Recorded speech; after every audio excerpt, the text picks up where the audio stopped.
né? As velhas indústrias nacionais foram destruídas e continuam a sê-lo diariamente. Isso aqui pode ser 2016, tá? Em 1848, mas pode ser 2016. São suplantadas por novas indústrias, cuja introdução se torna uma questão vital para todas as nações civilizadas. Indústrias que não empregam mais matérias-primas autóctones, mas sim matérias-primas vindas das regiões mais distantes. Isso em 1848. Parece que ele está falando de 2016. E cujos produtos se consomem não somente no próprio país, mas em todas as partes do globo. Em lugar das antigas necessidades satisfeitas pelos produtos nacionais, nascem novas necessidades, que reclamam para sua satisfação os produtos das regiões mais longínquas e dos climas mais diversos. Em lugar do antigo isolamento de regiões e nações que se bastavam, que está errado, a si próprias, desenvolve-se um intercâmbio internacional. Marx está falando de uma coisa que não existe em 1848, por incrível que pareça. Você não pode dizer que em 1848 o Brasil não era autossuficiente. Autossuficiente que eu falo em termos daquilo que as pessoas consumiam aqui. Consumiam roupa produzida na Europa. Mas a quantidade de produtos que era importada para o Brasil, que o Brasil consumia, era ínfima. O Marx, em 1848, está prevendo o mercado global do século XXI. E o Marx dizia o seguinte: o capitalismo não produz só produtos, produz necessidades. As nossas necessidades são necessidades sociais. Eu quero um celular não só para me comunicar, eu quero um celular porque isso me torna um membro ativo da sociedade de consumo. Eu quero um carro não só porque o carro me faz deslocar, eu quero um carro porque um carro me coloca num certo patamar social dentro da sociedade de consumo. E Marx não está falando isso ainda, né? Mas praticamente está prevendo isso. Produz não só produtos, mas produz necessidades. O capitalismo é um processo sociometabólico que não produz só produtos, ele produz a si mesmo todo dia. Ele produz e reproduz o pensamento capitalista todo dia, porque senão ele quebra, ele para. Devido ao rápido aperfeiçoamento dos instrumentos de produção e ao constante progresso dos meios de comunicação, a burguesia arrasta para a torrente da civilização mesmo as nações mais bárbaras. Olha a globalização aqui. Os baixos preços de seus produtos são a artilharia pesada que destrói todas as mulheres da China e obriga a capturar os bárbaros mais tenazmente, hostis aos estrangeiros. Sob pena de morte, ela obriga todas as nações a adotarem um modo burguês de produção, mostrando desabraçar o que ela chama de civilização, isto é, se tornarem burguesas. Em uma palavra, cria um mundo à sua imagem e semelhança. A burguesia submeteu o campo ao domínio da cidade, suprime cada vez mais a dispersão dos meios de produção da propriedade da população, criou forças produtivas mais poderosas e colossais que todas as gerações passadas em seu conjunto. Isso parece uma apologia do capitalismo, né? Um manifesto comunista fazendo apologia do capitalismo, dizendo que o capitalismo, ele liberta os meios de produção. Ele faz com que os meios de produção se desenvolvam numa velocidade vertiginosa. Ele acaba com o isolamento camponês e leva todos às cidades, com todas as contradições que isso causa, com todas as desagregações sociais que isso causa também, né? As relações burguesas de propriedade, a moderna sociedade burguesa que fez surgir como que, por encanto, possantes meios de produção e de troca, assemelha-se ao feiticeiro que já não pode controlar as potências infernais por ele postas em movimento. Há mais de uma década, a história da indústria do comércio não é senão a história de revolta das forças produtivas modernas contra as modernas relações de produção, contra as relações de propriedade que são a condição de existência da burguesia e de seu domínio. Nessas crises irrompe uma epidemia social que em épocas precedentes teria parecido um absurdo, a epidemia da superprodução. E de que modo a burguesia vence tais crises? De um lado, através da destruição forçada de uma massa de forças produtivas, de outro, através da conquista de novos mercados e da exploração mais intensa dos antigos. É importante ter isso aqui. Marx fala o seguinte: o capitalismo é progressista, o capitalismo libertou as forças produtivas, o capitalismo desenvolveu a sociedade, o capitalismo desenvolveu a cidade, o capitalismo acabou com o sentimentalismo, o capitalismo acabou com o isolamento camponês, mas o capitalismo, ele ao mesmo tempo que ele liberta todas as forças produtivas, ele cria contradições ainda maiores. Por quê? Você cria o excesso de produção quando você acentua a exploração. Como uma relação, não é uma relação de honra, ou uma relação de obrigação, uma relação pura e simples de exploração direta, em que o salário do trabalhador tende ao mínimo necessário para a sua sobrevivência. Mínimo necessário para a sua sobrevivência não é o salário mínimo. Vai depender, inclusive, da força da classe trabalhadora em cada país.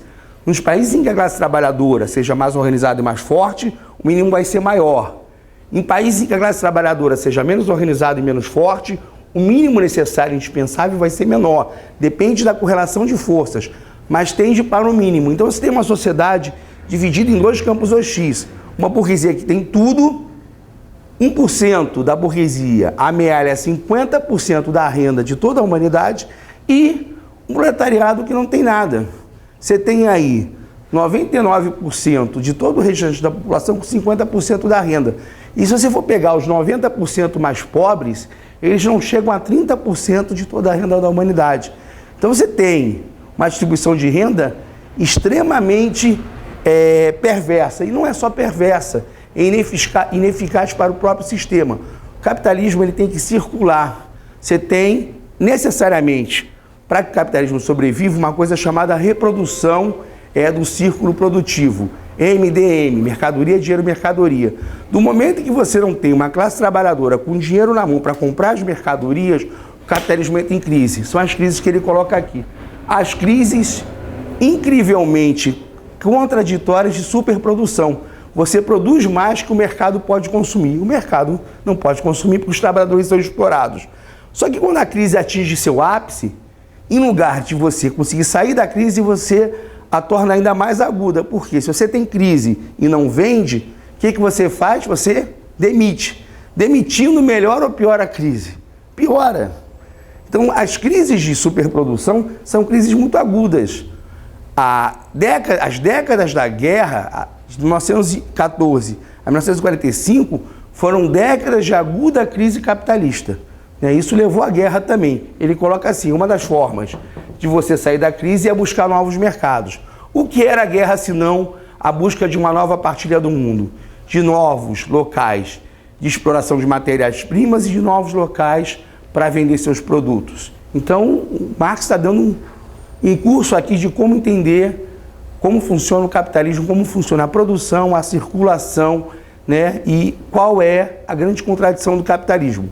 A produção é social, mas a acumulação é privada. O que Marx está dizendo é o seguinte: esse processo produtivo ultramoderno pode funcionar com produção social e apropriação social.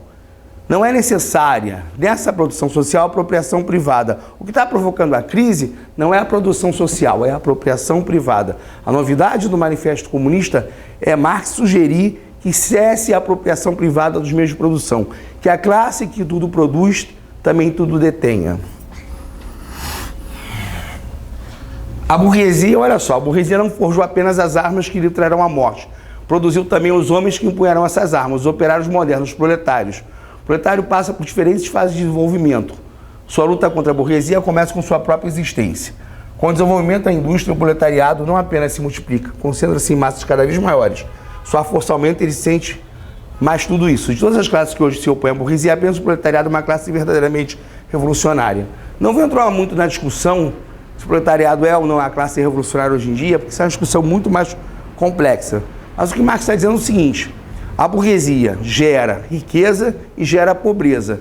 Ao gerar pobreza em grande quantidade, ela gera os coveiros que podem destruir o sistema. A partir do momento que você gera uma grande quantidade de despossuídos, de deserdados, de pessoas insatisfeitas com o sistema, esse sistema pode ruir. Roma não ruiu por conta das suas conquistas. Roma ruiu porque tinha muito mais escravos do que homens livres. Quando os bárbaros invadiram Roma, os escravos romanos ajudaram os bárbaros a destruir o império. O capitalismo cria seus próprios bárbaros. O capitalismo cria seus próprios escravos. O capitalismo cria a sua própria ruína quando cria a miséria na abundância.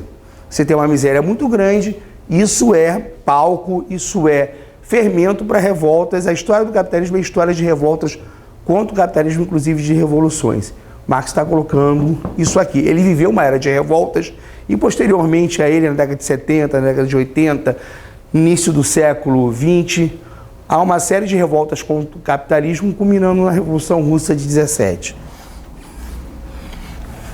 Todos os movimentos precedentes foram movimentos de minorias ou no interesse de minorias.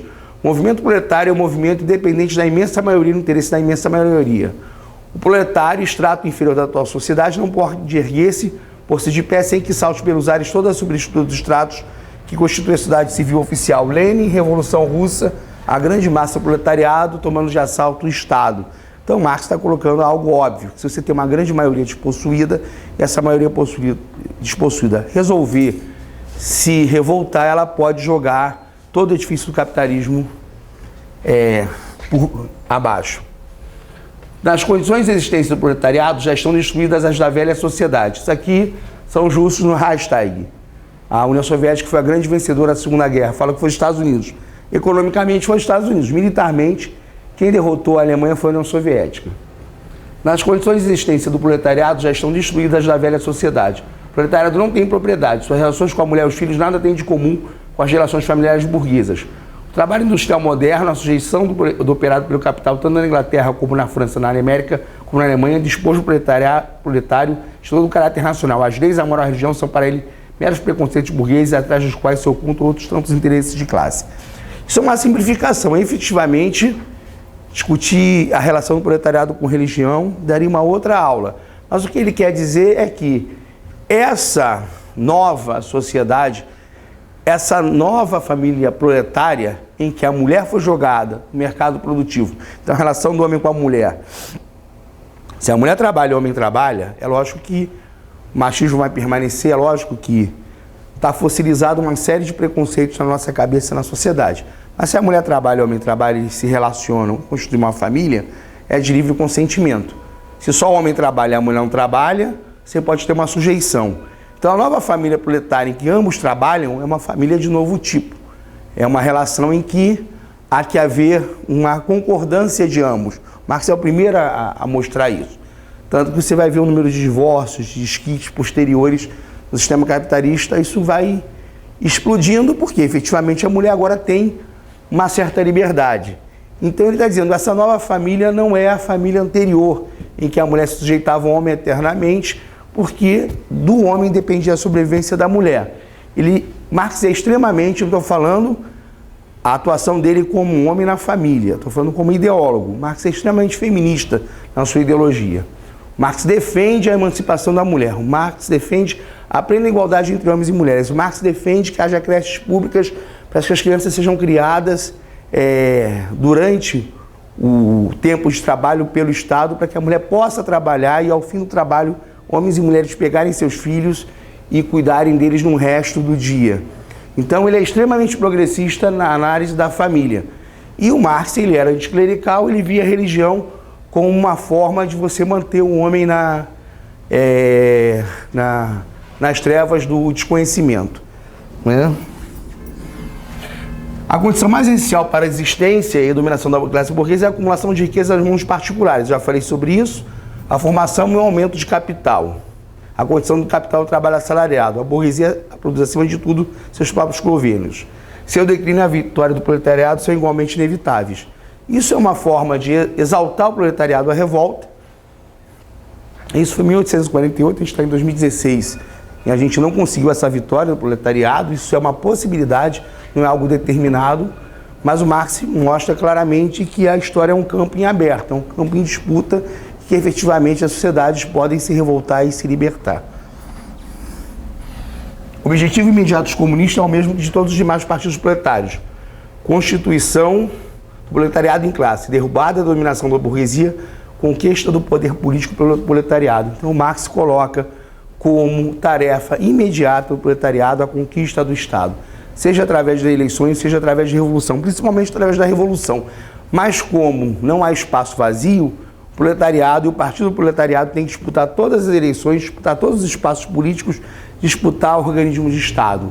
Marx é o primeiro a colocar como centro da política do proletariado o Estado. Isso é muito importante já no manifesto do Partido Comunista, o que diferencia Marx dos anarquistas. Inclusive há uma cisão, quando é constituída a primeira Internacional, Bakunin é expulso da Internacional às expensas de um esforço do próprio Marx expulsar os anarquistas. Há uma diferença bem grande entre o pensamento comunista e o pensamento anarquista. Anarquista, a anarquia, sem Estado. E o comunista não pensa assim. O comunista coloca como centro da política comunista a conquista do Estado. A extinção do Estado é uma coisa futura, mas para conquistar o poder, o Estado é central. Então isso é fundamental na teoria comunista, né? E é lógico, conquistar o Estado não por conquistar o Estado para acabar com a dominação de classes, acabar com a sociedade de classes, estabelecer a igualdade social. O comunismo não é a abolição da propriedade geral, mas a abolição da propriedade burguesa, propriedade privada dos meios de produção. Isso é muito importante, porque muita gente pensa que quando chegarmos ao comunismo, se o Fersan tem 2 casacos, vai dar um para mim. Se o Fersan tem 2 sapatos, vai dar um para mim. Isso é uma bobagem. A gente não está falando de propriedade de coisas como um casaco, como um apagador. A gente está falando nem de um apartamento, nem de um carro. Propriedade privada de meio de produção. O que é meio de produção? Uma fábrica, um serviço como uma escola, um serviço como um hospital. Tudo tem que ser público. Então o que vai se tornar estatal, o que vai se tornar público, são os meios de produção. Usinas, fazendas, escolas, fábricas e não coisas como cadeira, ar-condicionado, relógio. Isso é algo básico que as pessoas não conseguem entender e confundem muito. Os comunistas, se eu tiver 5 sapatos, vou ter que dividir com 5 pessoas. Isso é imbecilidade. Não repita isso, por favor, porque isso é uma imbecilidade. Demonstra que você não conhece economia. Propriedade privada de meio de produção é o que reproduz valor. Sapato não reproduz valor. Sapato é um produto que tem valor de uso e valor de troca. No meu pé só tem valor de uso. O que caracteriza o comunismo é a abolição da propriedade, em geral, mas a abolição da propriedade privada. Nesse sentido, os comunistas podem resumir sua teoria nessa única expressão, a abolição da propriedade privada dos meios de produção. Né? O capital é um produto coletivo, só pode ser colocado em movimento pela atividade comum de muitos membros da sociedade, e mesmo em última instância pela atividade comum de todos os membros da sociedade. Capital, portanto, não é uma potência pessoal, é uma potência social, que eu volto a falar. A produção é coletiva, a apropriação é individual. Todo produto da sociedade é coletivo. O terno que o Fersan está usando vem da mão dos trabalhadores. A gravata que o Fersan está usando vem da mão dos trabalhadores. Se tudo vem da mão dos trabalhadores, tudo pode voltar aos trabalhadores. O que o comunismo quer fazer é eliminar o burguês, eliminar aquele que detém o lucro do processo produtivo e dividir o lucro socialmente. Tá? O capital não é uma coisa, o capital é uma relação social, um processo sócio-metabólico de reprodução. Assim, se o capital é transformado em propriedade comum pertencente a todos os membros da sociedade, não é uma propriedade pessoal que se transforma em propriedade social. Transforma-se apenas o caráter social da propriedade, ele perde o seu caráter de classe. Isso aqui é a Comuna de Paris, os operários tomando poder na França pela primeira vez em 1871. Isso aqui é muito importante. Se o capital é transformado em propriedade comum pertencente a todos os membros da sociedade, não é uma propriedade pessoal que se transforma em propriedade social. Transforma-se apenas o caráter social da propriedade, ela perde seu caráter de classe. Ou seja, se o Fersan tem uma casa e se faz uma revolução socialista, a casa do Fersan continua a ser a casa do Fersan. A casa do Fersan não é uma propriedade privada de meio de produção. O Fersan não produz nada na casa dele. No máximo que ele produz é um cafezinho para tomar com os amigos quando os amigos chegam. Então ninguém vai entrar na casa do Fersan e falar assim: Fersan, fizemos uma revolução socialista, a sua casa é minha. Isso é uma bobagem. O que é retirado da propriedade privada de alguns são os instrumentos sociais de produção. Você tem uma grande fábrica, essa fábrica passa a pertencer a todos. Porque essa fábrica, na verdade, não funciona a partir do caráter de uma pessoa. Funciona a partir de um contrato social com milhares de trabalhadores que alienam seu trabalho em proveito de uma única pessoa. Então, o que vai se fazer é alienar a propriedade dessa pessoa em proveito daqueles todos que trabalham naquela fábrica. Na sociedade burguesa, o trabalho vivo é apenas um meio para aumentar o trabalho acumulado. Ou seja, você trabalha para enriquecer o capitalista e você trabalha para não morrer de fome. Na sociedade comunista, o trabalho acumulado é apenas um meio para ampliar, enriquecer, promover processos de vida para o operário. Che Guevara trabalhando, construindo uma casa em Cuba. Né? Numa sociedade socialista, um grande líder tem que trabalhar junto com os trabalhadores. O trabalho é coletivo, a acumulação tem que ser coletiva, ou seja, tem que enriquecer toda a sociedade, não só uma pessoa. Toda a burguesia grita em coro. Vós comunistas querem introduzir a comunidade das mulheres. Isso é muito importante. Já escutei muito isso. Que os comunistas querem introduzir o fim da família e a comunidade das mulheres. Isso é uma bobagem. Primeiro porque a família é um processo que reproduz as condições de vida reais da sociedade. Não é produzido por nenhum livro, não é produzido por Marx, não é produzido por Max Weber, não é produzido por Adam Smith. A família ela vai ser modificada conforme as condições sociais reais se modificam. A família do século XXI não é a mesma família do século XX, a família do século XX não é a mesma família do século XIX. Até o século XX, as mulheres sequer tinham direito ao orgasmo, sequer tinham direito ao prazer. As mulheres até a década de 60, mesmo já tendo entrado no mercado de trabalho, se pediam para elas, antes da Revolução Sexual, que elas casassem virgens. Hoje isso é um tabu que ficou num passado muito distante. Então a família ela vai modificando a sua forma, né? Você pode até proibir o divórcio, como algumas religiões proíbem, mas na prática real da sociedade, no momento que as mulheres cuidam do próprio sustento, elas se divorciam de acordo com a vontade delas. Ninguém pode obrigar uma mulher a ficar numa relação contra a vontade da mulher. Então a família, ela reproduz as contradições da sua organização social. Né? Então, para a mulher, a burguesia dizia, os comunistas querem introduzir a comunidade das mulheres. É uma grande bobagem, né? E o Marx faz uma ironia. Para a burguês, sua mulher nada mais é que um instrumento de produção, ou seja, a mulher só servia para produzir filho. Então, para quem vê a mulher só como uma forma de reproduzir seres humanos, quando fala que a gente vai coletivizar a propriedade privada dos meios de produção, na cabeça deles vamos coletivizar as mulheres. Só que a mulher não é um meio de produção, a mulher é um ser humano. Ouvindo dizer que os instrumentos de produção serão explorados em comum, conclui naturalmente que haverá comunidade de mulheres. Não imagina que se trata precisamente de arrancar a mulher de seu papel atual de simples instrumento de produção. Olha que coisa importante, arrancar a mulher do seu papel de simples instrumento de produção, tornar a mulher um indivíduo em igualdade total e plena na sociedade. Nada mais grotesco, aliás, que a virtuosa indignação que nossos burgueses inspira a pretensa comunidade oficial das mulheres, que adotariam os comunistas. Os comunistas não precisam introduzir a comunidade das mulheres. Esta quase sempre existiu.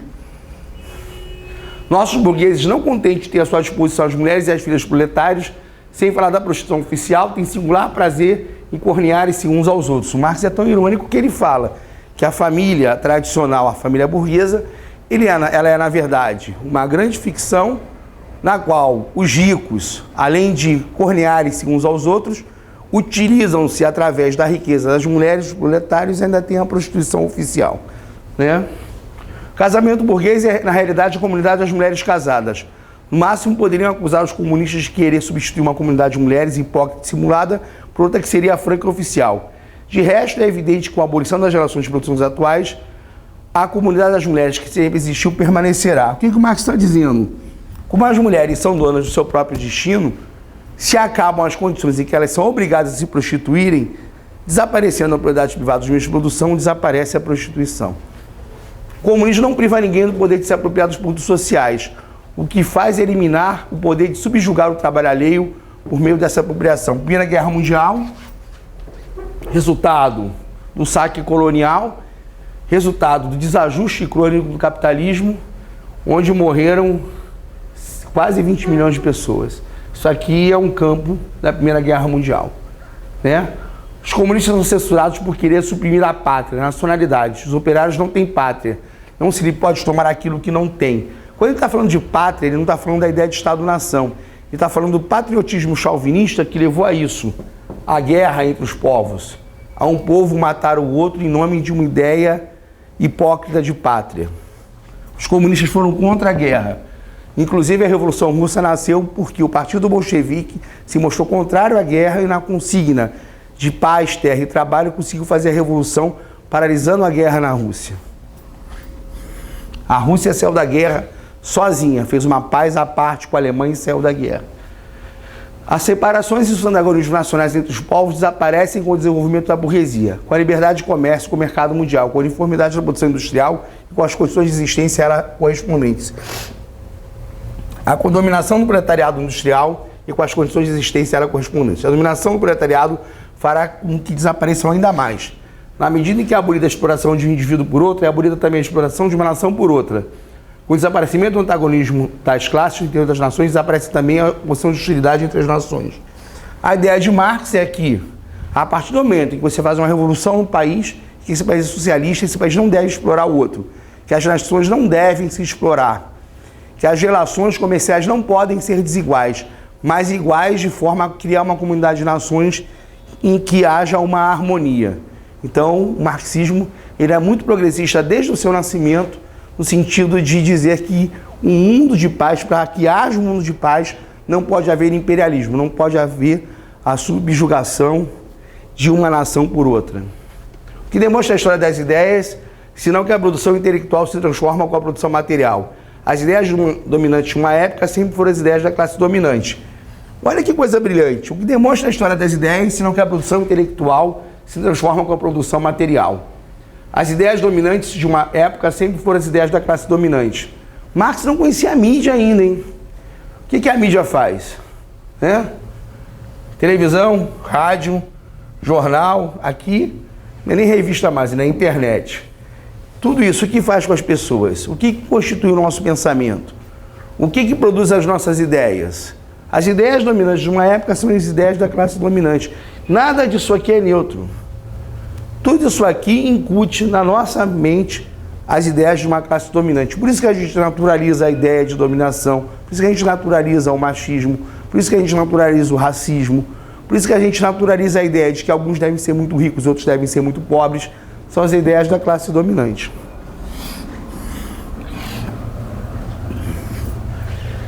Para terminar, o proletariado utilizará seu domínio político para arrancar pouco a pouco todo o capital burguesia, para centralizar todos os instrumentos de produção nas mãos do Estado. Ou seja, do proletariado organizado como classe dominante, para aumentar o mais rapidamente possível a massa das forças produtivas. Isso naturalmente só poderá ser realizado, no princípio, numa intervenção despótica no direito de propriedade nas relações burguesas de produção.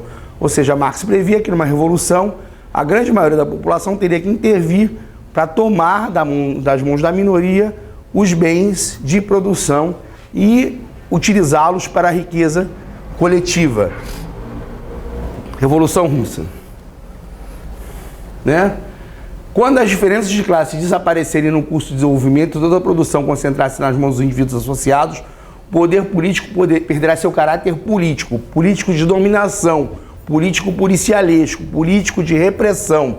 O poder político propriamente dito é o poder organizado de uma classe para a opressão da outra. Se não há mais diferenças de classe, não faz mais sentido uma classe oprimir a outra.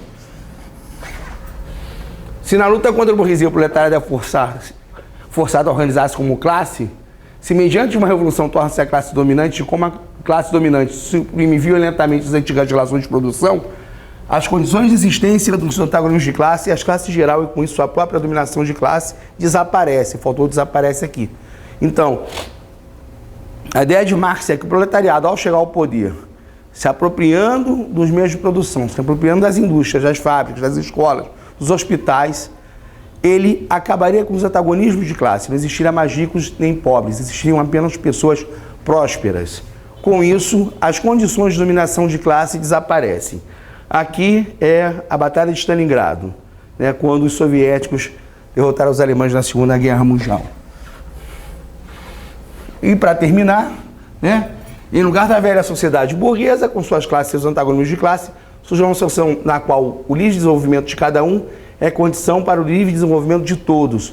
Ou seja, como você não tem mais produção social e apropriação privada, como o produto social é repartido por todos, como o produto social é utilizado para o bem de todos, como os hospitais são organizados para curar e não para obter lucro, como as escolas são organizadas para educar todo o povo e não para obter lucro, como a produção é organizada de forma que todos tenham acesso a comprar o necessário para a sua subsistência, você vai desenvolver toda a sociedade e não só uma pequena parte. Você não vai ter pobre, não vai ter desvalido, você não vai ter mendigo, você não vai ter o insufurto, você não vai ter todas as sequelas sociais decorrentes do capitalismo. Você não vai ter favela, você vai ter todos morando de forma decente. Se você organiza a indústria de construção civil não para lucrar, mas para fazer casas para toda a coletividade, se tem um planejamento urbano, sem cidades decentes, para que as pessoas possam viver com qualidade de vida.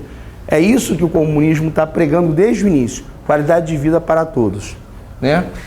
Os comunistas não se rebaixam de estimular suas opiniões e seus fins.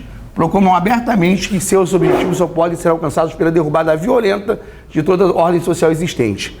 Se as classes dominantes tremam a ideia de uma revolução comunista, os proletários nada têm a perder a não ser suas cadeias, têm o mundo a ganhar.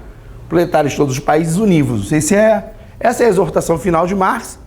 Lembrando que ele viu uma época revolucionária de enfrentamento aberto, em barricadas, né, proletariado e burguesia se matando com armas na mão. Então ele está erigindo como foco principal da luta política um enfrentamento.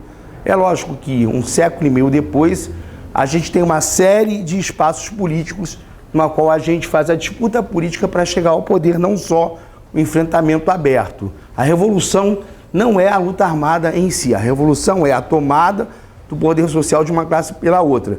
Você tem ideias, por exemplo, como a de Althusser, se você consegue tomar todo o aparelho de Estado, aí tomar todo o aparelho de Estado, refere-se a judiciário, exército, parlamento, todos os organismos de Estado, e influenciar esses organismos de Estado, você pode usar os organismos de Estado, do Estado burguês, contra a ordem burguesa. Exemplo, o Chávez usou o exército na Venezuela para fazer reforma agrária.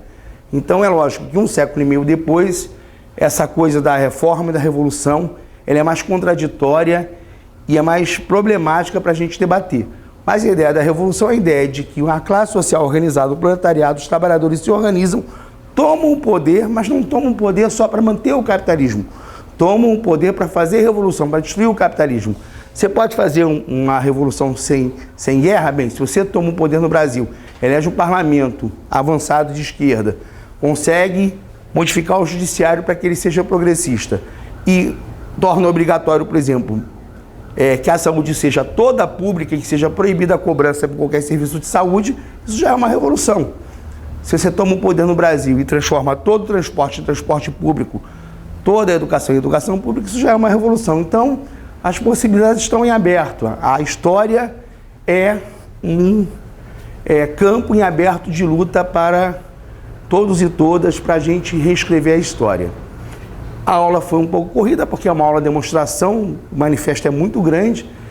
Na aula do manifesto, que a gente vai fazer no curso, a gente vai demorar mais, até porque a gente vai ter alunos aqui para a gente debater mais, né? Mas espero que vocês tenham gostado. É um resumo do manifesto para demonstrar como serão nossas aulas. Isso aqui é só o manifesto do Partido Comunista. Serão 24 temas. Espero que vocês tenham gostado da demonstração. Sou Alberto Ponciano, os cursos serão dados por mim, eu sou mestre de filosofia, mestre em letras neolatinas, especialista em economia de trabalho pela Unicamp, né? Mestre em letras neolatinas pela Universidade Federal do Rio de Janeiro e mestre em filosofia pela Gama Filho. Ernesto Germano Pares, que é assessor político do Sintergia, foi assessor político do Juarez Antunes, o prefeito de Volta Redonda, da histórica greve em que foram assassinados os trabalhadores naquela entrada desastrada do Exército na Companhia Siderúrgica Nacional, companheiro de muito estudo no marxismo, companheiro que foi discípulo do Alex Sachs, que leu muita coisa do marxismo no original alemão, né? Então é uma pessoa extremamente gabaritada para lecionar marxismo. Serão 24 aulas sobre 24 temas diferentes, abordando toda a história do marxismo, dos princípios lá do início, dos manuscritos econômicos filosóficos até os dias atuais. Todos e todas estão convidados. Nós vamos colocar junto da aula o endereço para vocês fazerem a matrícula, a inscrição. Convido todos e todas para fazer essa viagem conosco. Bom dia, boa tarde, boa noite, de acordo com o horário que você esteja vendo a nossa aula. Um abraço.